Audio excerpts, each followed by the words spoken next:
Bienvenidos a este segundo curso de la Maestría de Planificación Estratégica del Desarrollo, que está a cargo de la Escuela de Gobierno y Planificación de la Universidad Las Peruanas. Este curso, denominado Planificación de Largo Plazo, es uno de los cursos centrales donde se dan los grandes lineamientos de lo que va a ser el conjunto de la maestría. Mi nombre es José de Rospigliosi Ferro,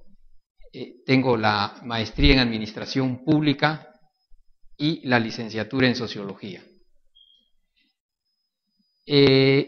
Este curso tiene 4 partes. Una primera que es sobre la naturaleza de la planificación de largo plazo, una segunda parte que tiene que ver con el planeamiento prospectivo, la construcción de escenarios, una tercera parte que ya tiene que ver propiamente con el planeamiento estratégico y que vamos a desarrollar lo que es la formulación del plan a través de la construcción de estrategias, y la cuarta parte donde vamos a ver cómo se ha concretado el proceso de planificación en el caso peruano hasta estos momentos. El curso va a constar de varias partes. Una primera parte para efectos de calificación. Las lecturas que ustedes van a hacer semana a semana van a ser calificadas y van a terminar en 2 controles de lectura, cada uno con el 10%. Además van a haber las demás lecturas que no van a entrar en el control de lectura, pero que son importantes para desarrollar las 6 horas que tenemos los sábados y domingos a través del aula virtual, y donde todos tienen que participar o responder a alguna de las preguntas que yo voy a realizar y que van a ser calificadas y que van a valer un 10%. Esto va a ser las 4 semanas, pero solamente van a valer 2 de estas 4, las 2 más altas notas a lo largo de las 4 semanas. Posteriormente vamos a tener el examen final, al fin del curso, que va a tener un 20% de la nota y además un trabajo que tiene el 40% de la nota, 10% que se va a dar al final de la segunda semana con el avance del trabajo y el 30% con la evaluación del trabajo final.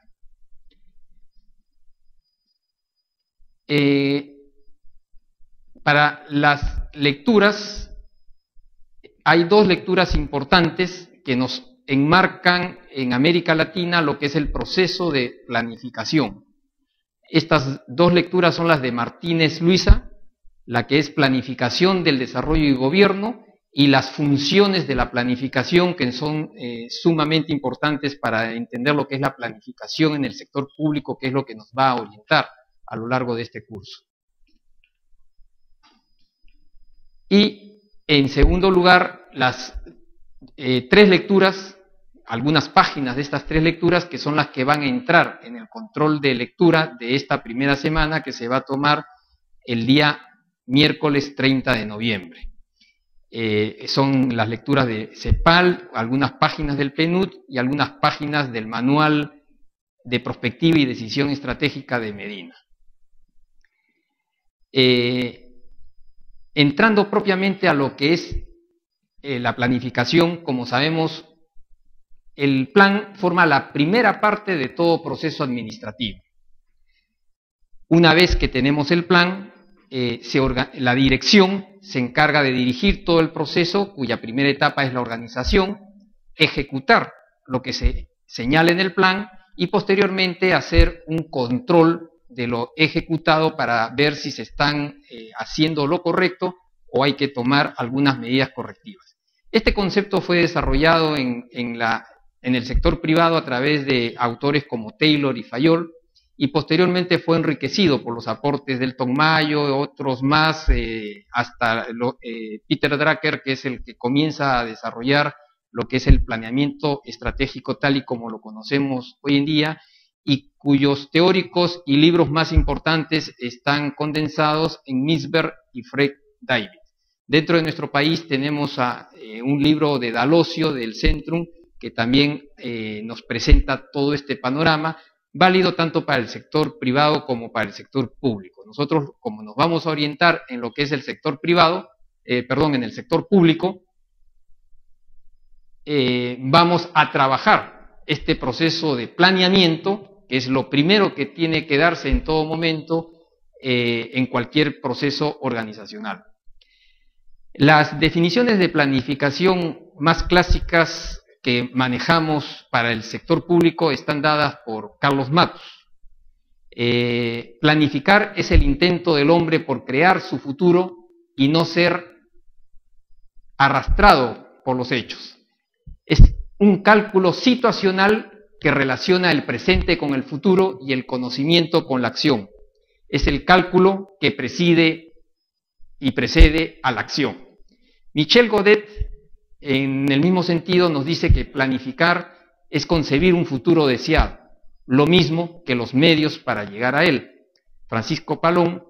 nos señala que planificación es crear un sistema flexible e integrado de los objetivos y de sus correspondientes estrategias que nos sirvan de punto de referencia para visualizar en qué grado alcanzamos los objetivos de corto plazo y cómo nos encaminamos a los de mediano y largo plazo con una coherencia entre el esfuerzo de las personas y el relativo de cada meta. Sánchez Salvadera nos dice que es una toma de decisiones anticipadas que permite definir qué hacer y cómo se va a realizar antes que se necesite actuar para hacer transparentes las conductas y actos de gestión para rendir cuentas ante los ciudadanos. Oster nos señala en el mismo sentido que es una forma de administrar el cambio y también de crearlo. Es decir, planificación es lo primero que hay que hacer para después el hombre actuar, y esto ha sido así siempre en toda la humanidad. El hombre siempre ha decidido qué va a comer, dónde tiene que ir a recoger sus comidas, y hoy día estamos planificando lo que son los procesos de desarrollo en el Perú. Dentro de esta definición de planeación, nosotros utilizaremos como síntesis aquella que nos señala que consiste en decidir anticipadamente las actividades que se van a llevar a cabo para el logro de objetivos,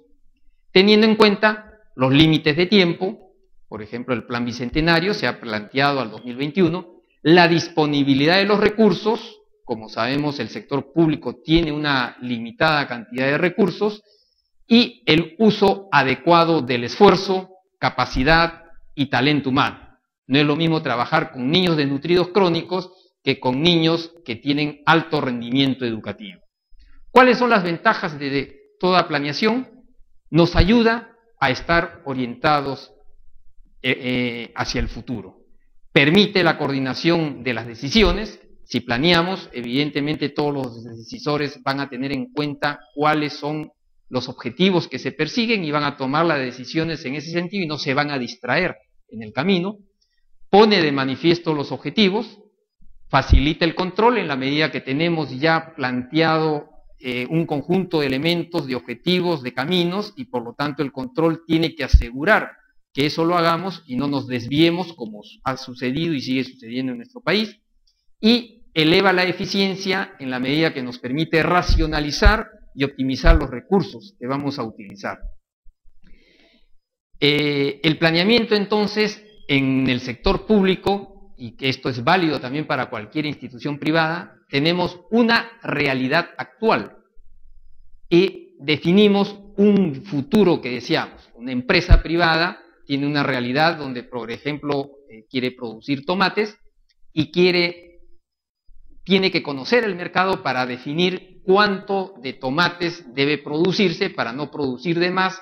y no tener productos que no se venden o no producir de menos de manera que genere insatisfacción en la demanda. Igual pasa en el sector público, tenemos una realidad actual que es mucho más compleja que la de una institución y definimos una visión de futuro, qué futuro deseamos para nuestro país, analizamos las brechas que existen entre la realidad y el futuro, de tal manera de que esas brechas que tenemos hay que generar una trayectoria y un conjunto de estrategias que nos permita reducir esas brechas para poder construir ese futuro, que tiene que ser un futuro no solamente deseable, sino tiene que ser posible y probable de ocurrencia. Si no, caeríamos en un idealismo al pensar algo deseable pero que sabemos que no es realizable, que eso sucede con mucha gente. Los orígenes de la planificación en términos históricos viene desde que comienza el hombre. En términos teóricos viene con la empresa privada a fines del siglo XIX, y en el sector público, que es lo que nos interesa destacar, nace en la sociedad rusa a raíz de la revolución soviética de 1917. Este proceso de planificación duró entre 1917 y 30 y permitió partir de una serie de reflexiones teóricas, así como considerar los condicionantes sociales para poder planificar los cambios que se quieren producir. La experiencia de la Unión Soviética fracasó porque fue muy rígida, muy vertical, y no tuvo en cuenta el libre mercado, que es lo que al final terminó destruyendo el régimen soviético. El planeamiento estratégico surge a partir de la gestión de las grandes empresas en la posguerra, en la post-Segunda Guerra Mundial, como un instrumento de gestión en la medida que el planeamiento de corto plazo los llevaba a pérdidas estimadas, pero cuando se planificaba en el largo plazo, permitía que esa rentabilidad creciera tremendamente y podía incrementar la posición de estas empresas en el mercado. Este planeamiento estratégico nació pues con las transnacionales, cuando el mercado se comienza a globalizar, y hay la necesidad de expandir los mercados. Estas técnicas que se aplicaron en esta etapa en el sector privado fueron, a partir de los años 60, aplicadas en el caso de las políticas públicas, y fueron adaptadas a cada país, región, ámbito regional o local. En términos históricos, pues, la planificación surge con la Revolución Soviética y se desarrolla de manera amplia en lo que llamamos la tercera revolución, la revolución técnica científica, ¿no? Como sabemos, la primera revolución fue la revolución agraria, la segunda la industrial, y esta tercera revolución, que nos ha llevado a conformar un nuevo tipo de sociedad que se le denomina sociedad postindustrial o sociedad del conocimiento, es la que está desarrollando de manera plena el proceso de planificación y la planificación de la gran mayoría de los estados. Dentro de este proceso, cuando se adapta a partir de los años 50 el planeamiento estratégico empresarial a la planificación de los estados, esto es lo que se ha venido a llamar la planificación de largo plazo, con un tipo de planeamiento específico llamado el planeamiento estratégico, que lo vamos a desarrollar en la tercera parte de este curso. Esto surge en un momento en donde el capitalismo, que de manufactura pasó a industrial y que de luego se transforma en lo que se ha venido a conocer el imperialismo, que en nuestro país llegó en su primera etapa a través de lo que es la producción de materias primas. Posteriormente se fue desarrollando a nivel mundial en los años 40, en nuestro país en los años 70, a través del desarrollo industrial con capitales extranjeros, y hoy en día pues estamos en una nueva etapa de este imperio llamado el imperio financiero, que es estas grandes crisis que ya vienen desde los años 80 y que las estamos viviendo en el año 2008, y que el próximo año la vamos a tener de manera plena, que ya la están sufriendo en estos momentos tanto Estados Unidos por su deuda tan alta y los países europeos. Entonces, a inicio del siglo XX, en 1917, surge la planificación soviética. Durante la Segunda Guerra Mundial, el Plan Marshall se encarga de llevar el planeamiento empresarial a los estados, y en Francia se desarrolla lo que se llama la planificación indicativa. Y en la década de los 60 se incorpora en América Latina, luego de la reunión de Punta del Este, con lo que se ha venido trabajando a través de la CEPAL, y esta planificación se incorpora en el Pacto Andino, que logra crecer a partir del año 67, que en estos momentos está en una crisis importante.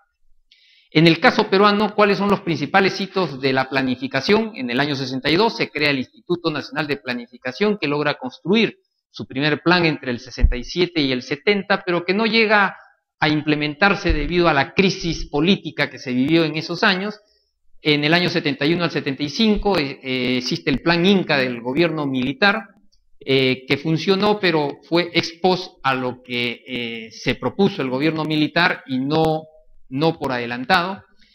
a partir de los años 75 hasta el 85 hubo una serie de definiciones de crisis, ya el plan prácticamente son documentos que no llegan a funcionar, el presupuesto comienza a manejarse inicialmente y no en función de las prioridades planificadas, y en el año 92 viene el cierre del Instituto Nacional de Planificación, hasta que el año 2005 se da una ley para construir el CEPLAN, pero que no logra cristalizar hasta el año 2008, en que nace el SINAPLAN y el CEPLAN de manera ya concreta, y logra instalarse el primer Plan Estratégico de Desarrollo Nacional al 2021, denominado Plan Bicentenario, que fue aprobado en junio del 2011.